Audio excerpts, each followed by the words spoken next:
নমস্কার, বাঙালির পেট পুরা চ্যানেলে আপনাদের সকলকে জানাই স্বাগত। পাট গাছ চাষের সময় পাট শাক খায় না এরকম বাঙালি হয়তো কিন্তু খুব কম পাওয়া যাবে। আর এই পাট শাক কেউ বা শাক ভাজা করে খাওয়া হয়, কেউ আবার পাট শাকের ঝোল খেতে পছন্দ করি। আমার কিন্তু পাট শাকের ঝোল ভীষণ পছন্দের একটা রেসিপি। এই পাট শাকের ঝোল পেছল পেছল হয়, ভাত মাখালে কত করে খুব তাড়াতাড়ি খাওয়া হয়ে যায়। আজকে এই পাট শাকের ঝোল রেসিপি তৈরি করে আপনাদের সঙ্গে শেয়ার করছি। পাট শাকের ঝোল রান্না করার জন্য আমি বেশ কিছু পাট শাক বেছে নিয়েছি। পাট শাকের ঝোল রান্না করার জন্য কিন্তু কচি কচি যে পাট শাকগুলো হয় সেগুলো নিলে খেতে বেশি ভালো হয়। এবার এই শাকগুলো ধুয়ে পরিষ্কার করে নিতে হবে।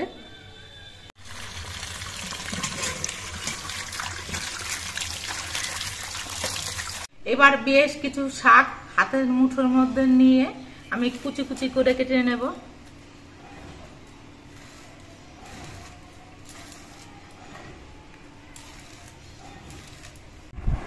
আমি সবটুকু পাট শাক কেটে নিয়েছি। দেখুন অনেকগুলো পাট শাক হয়েছে। আমরা পাট শাক খেতে ভীষণ পছন্দ করি বলে কিন্তু অনেকটাই শাক নিয়েছি। এবার পাট শাকের ঝোলটা রান্না করার জন্য আমি গ্যাসটা ধরিয়ে একটা কড়াই বসিয়ে দিয়েছি। কড়াইটাও বেশ ভালো মতো গরম করে নিয়েছি। এবার কড়াইতে দিচ্ছি সর্ষের তেল। সর্ষের তেলটাও ভালো মতো গরম হয়ে গেছে।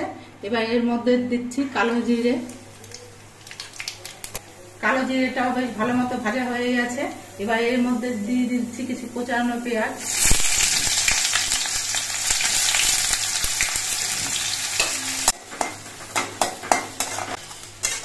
পেঁয়াজটা আমি কিছুক্ষণ নাড়াচাড়া করে ভেজে নিয়েছি।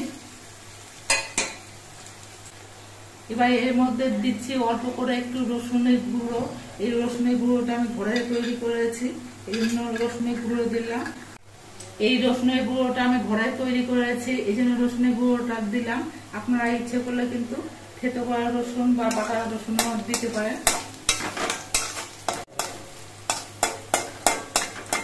পেঁয়াজগুলো নাড়াচাড়া করে আরো কিছুক্ষণ ভেজে নিতে হবে, তারপরে পেঁয়াজ আর রসুনের কাঁচা গন্ধটা চলে যাবে। সবকিছু বেশ লালচে রং হয়ে ভাজা হয়ে গেছে। এবার এর মধ্যে দিয়ে দিচ্ছি কাঁচা লঙ্কা কুচি।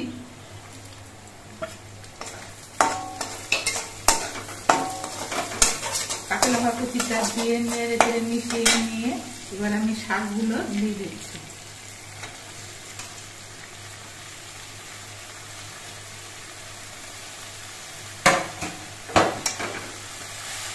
শাকগুলো দিয়ে নেড়ে চেড়ে তেলের সঙ্গে বেশ ভালো করে মিশিয়ে নিতে হবে।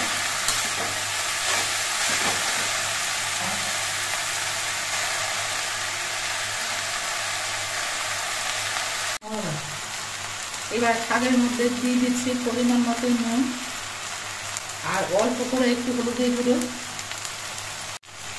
এবার এই নুন হলুদ দিয়ে শাকগুলো নেড়ে চেড়ে মিশিয়ে নিতে হবে। নুনটা দেওয়া হয়েছে, এখন কিন্তু শাকটা অনেকটা মজে যাবে আর পরিমাণে কিন্তু অনেকটা কমে যাবে। শাকটা মজে গিয়ে কিন্তু অনেকটাই কমে গেছে আর শাকটা কিন্তু অনেকটা পেছল পেছল হয়ে গেছে। শাকটা কিন্তু আর বেশিক্ষণ ভাজা যাবে না, তাহলে কিন্তু শাকের যে বিজের ভাবটা আছে সেটা কমে যাবে। এবার এই সময় এর মধ্যে আমি জল দিয়ে দিচ্ছি।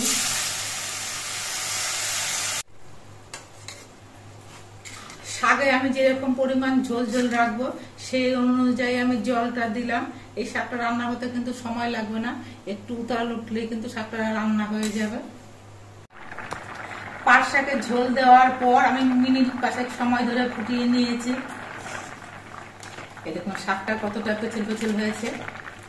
পাট শাকের ঝোলটা আমার তৈরি হয়ে গেছে। এবার এটা আমি নামিয়ে নিচ্ছি।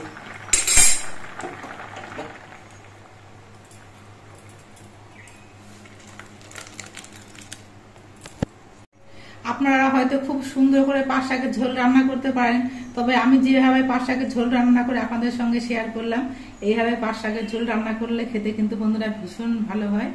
এইভাবে আপনারা একদিন রান্না করে খেয়ে দেখবেন।